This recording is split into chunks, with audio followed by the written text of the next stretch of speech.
Welcome to Being Humankind with your hosts Brian, Mike, and Neely. We explore what it means to be human in a time of disconnection. When was the time that you felt judged? Every day of the last 20 years, but especially right now. I teach middle school. I'm a public school teacher. So especially right now, everybody knows how I should be doing my job more than I do. People on Facebook forums, people who have never stepped foot in a classroom, like to be able to tell me that it's, what I'm doing is not enough, that I only work 8 to 2:30 and then I stop working completely. That I don't work during the summer. That, public school teachers are lazy. The fact that I have 2 master's degrees doesn't mean anything. I mean, that's the climate right now. Like, last March, a year from now, I was a hero. Everybody was like, I don't know how you do this with these kids. These kids are in the house with me. How do you teach them? Blah, blah, blah. And now all of a sudden, public educators are being vilified all over again. How dare you be afraid to go back into the classroom with 20 kids who won't keep their masks on their faces? How dare you? You don't want to work. You want to sit at home. Well, I was working while I was sitting at home too. I work all the time.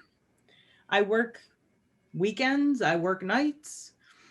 But yeah, so every day. I wouldn't trade it for the world. I love what I do. I absolutely love what I do.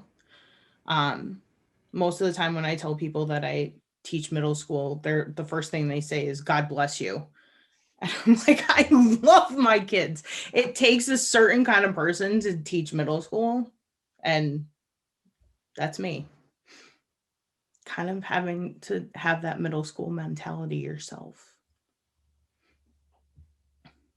So you're able to see the results though, right? You start in September and then by the end of the year, you can see the change and the growth in the student. Yes. And I'm in a unique position the last few years in that I have kids that I loop with, some of them. So I see them in 7th grade and I see them in 8th grade. And then I have kids who come back to me when they're in high school. Or, I'll see them when I go to the bank. I see one of my students who is now married and has 2 children, which makes me feel ancient. But every time I see her, she's just this wonderful young woman. And I remember her going through school, and I remember her being this artist and drawing all this stuff for me that I still have in my desk.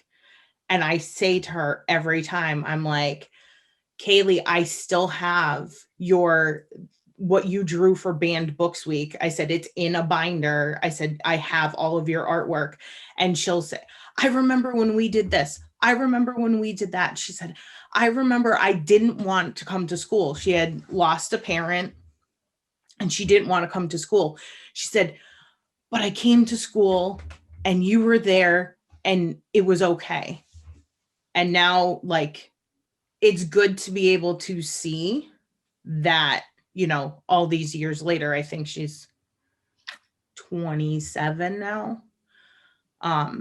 My first year of teaching, those kids are like 30 and 31 now.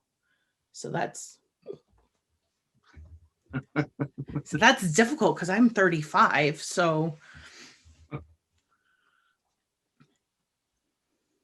I mean, it goes the other way too.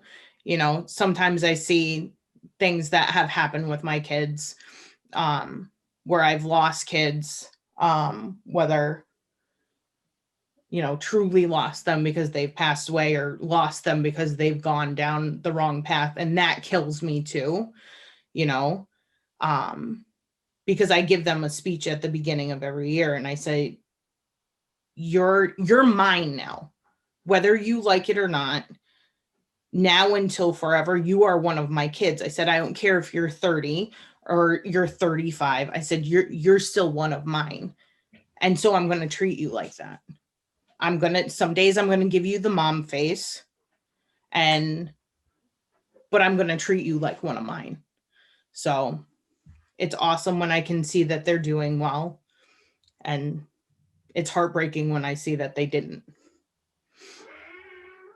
So not having been in school myself for a few years now, is your method, would you consider it a pocket of excellence, or is that kind of the standard? Is it that level of care that goes into every student across the board, or? So I will tell you that I teach with amazing people. Like, I'm lucky in where I am. I have amazing leadership. And I have amazing teachers that I teach with on my teams. I think everybody comes to their kids in the same way. I don't think that they would be doing this and educate from the same place, I should say, not in the same way. I think that especially now, you're not going to be in education if you don't love being with kids. Some people are going to have more of a tough love approach or a more strict approach than I do, but I think the intent is still the same. They still care about the kids. They wouldn't be doing this otherwise. I mean, it's not like we're making Patriots money or, rap star money, everybody doesn't do what I do. But that doesn't mean that they don't love their kids any less. Great. Have you ever looked at one of your kids and just been super frustrated, and does it motivate you to just work so much harder to yeah Mm-hmm. how do you do that? It doesn't it's not easy because you want to get there, especially the kids that I have for 2 years. When I have them for 7th grade and 8th grade, and I'm like, come on, we gotta get through it. And I try to think of them as all right, if this was my own kid, what would I do? Sometimes it works, sometimes it doesn't. Sometimes the patience gets a little thin. But a lot of these kids too, I try to focus on what they may be going through outside. I have them normally in a normal school year, we don't do block scheduling. So I only have them for 43 minutes a day. Now I have them for 90 minutes every other day. So I can control what I try to focus on the fact that I can control what happens in that 90 minutes. And I just try to throw everything I have at them in that 90 minutes and hope it sticks. Like all the support and all my tricks and all my goofiness and everything, hoping that it'll stick so that even if they're not in a place where they can,